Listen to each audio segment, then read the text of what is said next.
Good morning. We're back again. First day of school for the boys. Just dropped them off, and now we're heading to the farm. Get to work.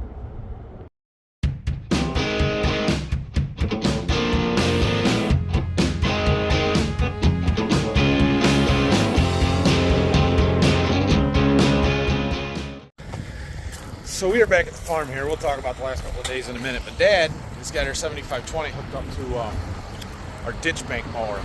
That mower hasn't been used in 15 years or better. It's been sitting in the barn. Look, we got a flasher out. Anyway, we've got a ditch bank down to Berkey along one of our wheat fields down there that we're going to have cleaned out. And so there's a guy there that's going to dip it with his hydro hoe. We're going to retile the field and do a bunch of work down there and stuff, but he wanted us to mow it as best we can. So we got the ditch bank mower out there. That side tips down on a hydraulic cylinder, but it also extends out and you can tip it down like along the bank. So Dad's going to head down there and see how good of a job he can do mowing.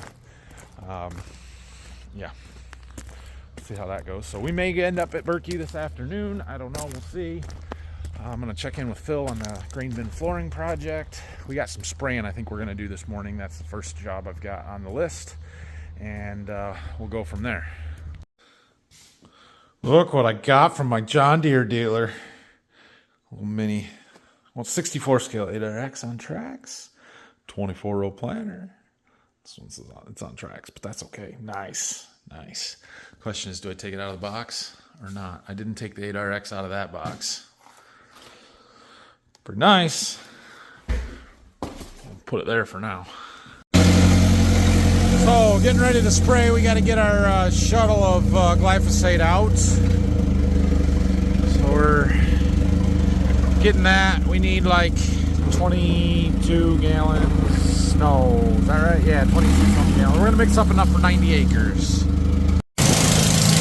All right, so we're loading up our sprayer. Like I said, we're gonna load up enough for 90 acres. 13 gallons to the acre of water, basically, or of solution. So we need just shy of 1,200 gallons total. We put our water in. We're not spraying anything other than glyphosate, except we have to condition our water. So I'm using this product called Combust. It's essentially an AMS replacer. This is what we use instead of ammonium sulfate, and it essentially acidifies the water and ties up the minerals that are in the water, because glyphosate is neutralized by minerals, by dirt. And so if we just put that straight in the tank with our well water that has a lot of calcium in it, a lot of iron in it, the iron and the calcium in the water will actually make the glyphosate ineffective, essentially neutralizing it. And so by putting this in first, that keeps it from tying up the glyphosate. It conditions the water to make it work right. The other thing we're going to use is some of this fuse. It is a adjuvant. Its job is to break surface tension of water, help that droplet disperse and absorb into the leaf and not just roll off of it and beat up like sometimes water likes to do. So yeah, we'll put those two in, and then we put our glyphosate in. We get enough of our water and we go spray. All right, we are good to go, I think. I even rinsed our pump, flushed that out because we're done spraying glyphosate for a while. Okay, let's go. Power ladder. All right, before we get going spraying here, we need to change our nozzles. So the nozzles that we have that are selected right now are the ones we've been using for fungicide, for foliar feed, stuff that we need excellent leaf tissue coverage on the soybeans. We're spraying glyphosate. Glyphosate needs that one. We don't need coverage so much as coarse droplets, and we want droplets to hit every plant, but we don't want fine mist because we don't want it to drift. And it's not windy, but there's a slight breeze.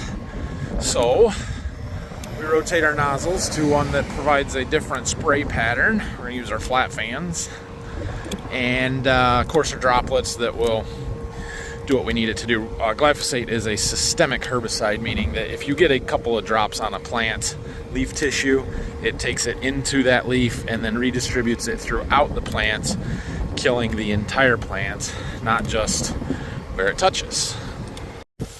And while we're out of the sprayer, let's take a look at what we got here. You can see we've got beautiful double crop beans. They're up above the wheat stubble, growing, getting some height to them, canopying. They look really good for double crop beans. I don't see any flowers yet, but they cannot be close or too far away from actually flowering. We got some buds starting right here. We've got lateral branching starting. These look fantastic. I'm really happy with them. We'll see. Looks like we got a little bit of leaf disease.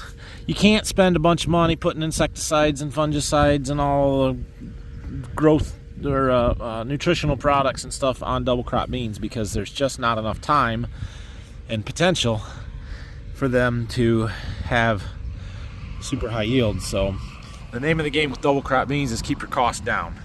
And we're spraying glyphosate out here, which one is cheap to start with, but two, we were going to have to do that regardless, because let me find a spot here.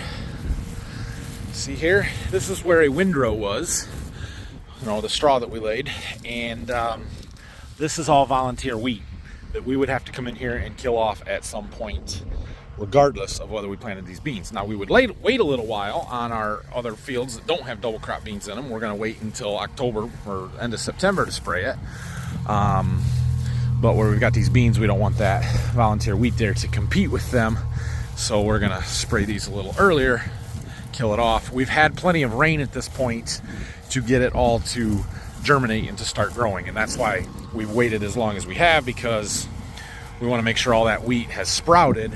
Otherwise, it's just going to keep coming back. But we'll clean all of this up. It'll die, and we'll come back and harvest beans sometime around Thanksgiving and be done here. We got some giant ragweed over there. The Roundup should take care of them.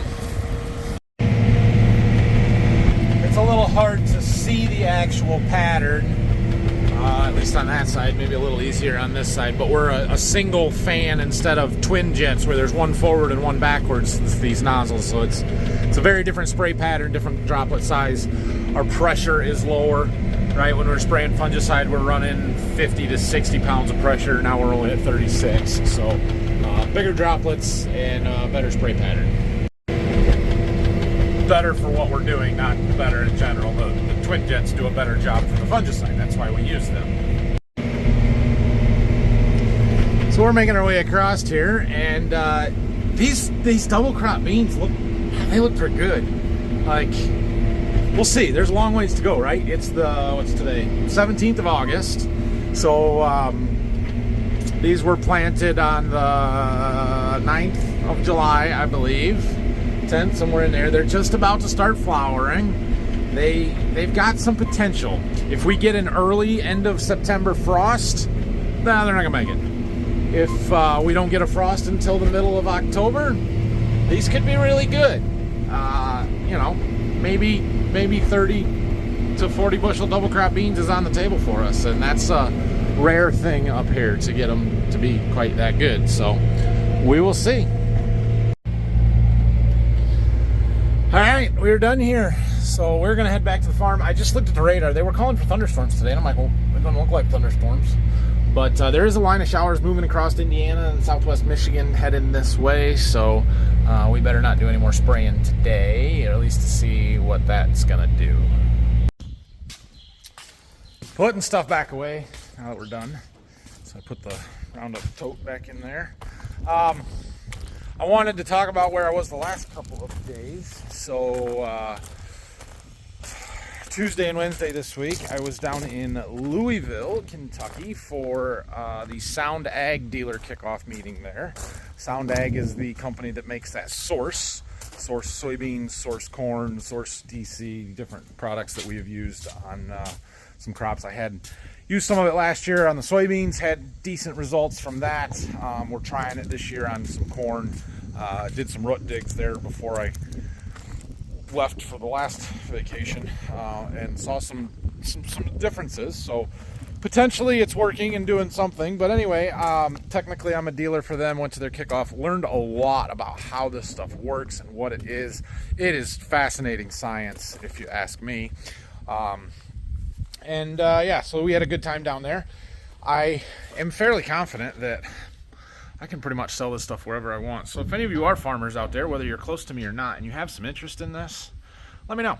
I'd be happy to hook you up with some. This company, Sound Ag, has been very, very good to work with, and they offer some performance guarantees that I've never seen in the ag world before. And the fact that they're willing to stand behind their product like they do tells you a lot about how much confidence they have in the product. Anyway, while I was gone, look at what showed up. Dad decided to go buy a dump trailer. So yeah, we have a new trailer. This will be handy, real handy. I don't know how much we'll use it, but hey, it looks nice. It should work. It does not have a hydraulic jack, which blows my mind because it has a hydraulic pump for the dump bed. Like, you know how easy that would be to put on there? Come on now.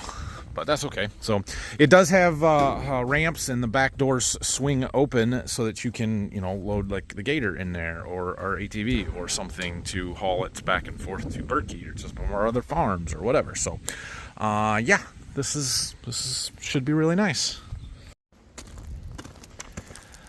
All right, I just had a seed customer call me that I was noticing a problem in one of his cornfields, so we're going to run down and take a look at that. And I was actually just getting ready to go decide to see some other seed customers as it was. So we're going to do that for a little while and then see what happens with this rain this afternoon. I feel like I have a lot to do. I don't really know where to start and what to do exactly, so yeah. But I've got a couple guys that I need to go and see, and we're going to try and check that one off the list here today. So I'll check in with you guys later.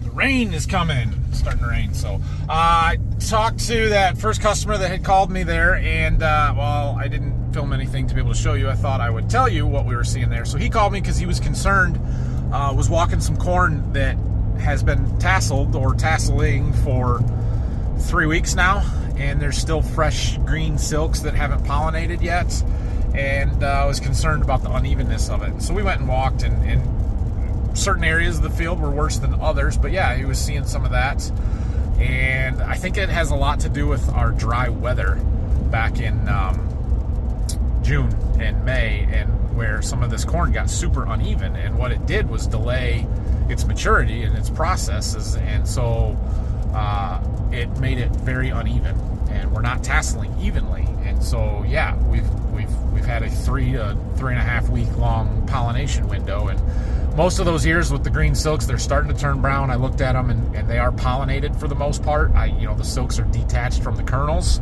so they're gonna make it.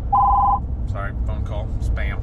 They're gonna make it, but they're behind. And what I am really concerned is going to happen is we're going to have a wide range of moistures in our field. So when we get to harvest this fall, some of that corn is going to be 20%, some of it is going to be 30%, and it's probably going to be a little wet. We're going to have wet corn this fall, would be my guess, because we tasseled late, and it's uneven, and it's just not going to dry down real well. Now, if we keep getting heat and it keeps progressing, and depending on the weather, I may be totally off, but I don't know. That's what we found out there.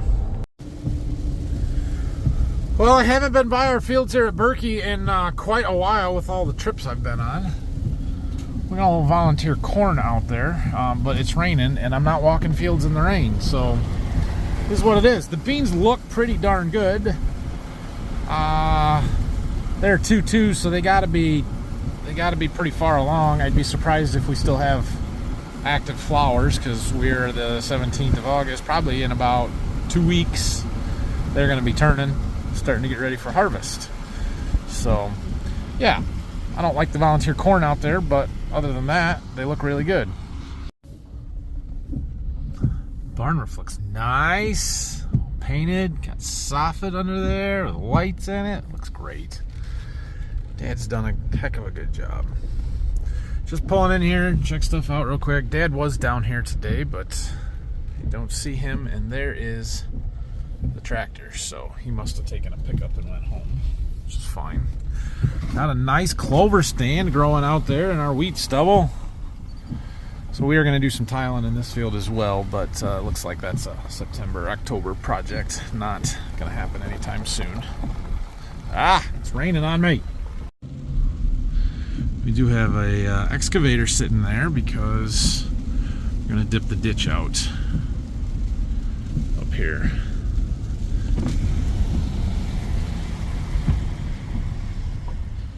Well, Dad got some of it mowed off. That was what we wanted to try and mow. So anyway, back to the farm we go, to Waldron. This looks like a project.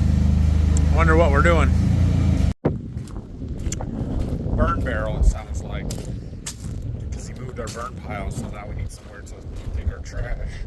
Anyway, we got a nice rain while I was gone. 4/10 here, half-inch at our Berkey farm, stuff we were driving through, so that is good. We've had sufficient rain over the last 3 weeks and keep getting it. Things are good. So let's see how our bin floor project is coming. Not done yet, but it's getting closer. Can you see? Yeah. Just a little bit to go. It's kind of a pain. I shouldn't say it's a pain, but it just takes time consuming working around these intermediate sumps for the grain to flow in, so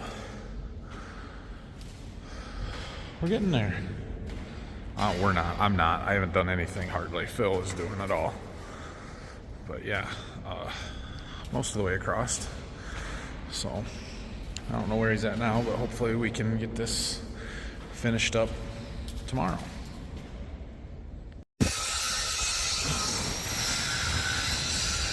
So yeah, he's building a big, huge burn container for out back in the woods, using up a bunch of old scrap steel that we've had sitting around for 30 years that I haven't done anything with. So I think it's great. It'll be good. Kind of contain stuff, keep it from blowing away a little bit. Anyway, I'm trying to figure out what to do next and what to work on. It's getting to be the end of the day, so I'm going to go home soon. But I think tomorrow we're going to go down and clean up around the seed warehouse and start getting ready for my field day, doing some of that kind of stuff. If I can't find anything else that needs to be done that's super critical, which seems weird after being gone for so long that I don't have stuff that's got to be done right now. Maybe I'll start doing some landscaping. I got that sidewalk poured and haven't done anything with it. But right now, I wanted to walk out here and check on my sweet corn that I still don't have a fence on. Let's see if the coons have destroyed it yet, or if any of it is ready. Let's see. Planting one here. No, where did it start? Right there by that pink flag that's destroyed. Got a little uneven. This end seems to be farther along than the other end. I don't see any coon damage, and it looks like there might be some out here. Probably tonight the coons come and it'll be ready tomorrow. We can sort through, maybe find a couple ears to take home. My boys would be thrilled. That'll work.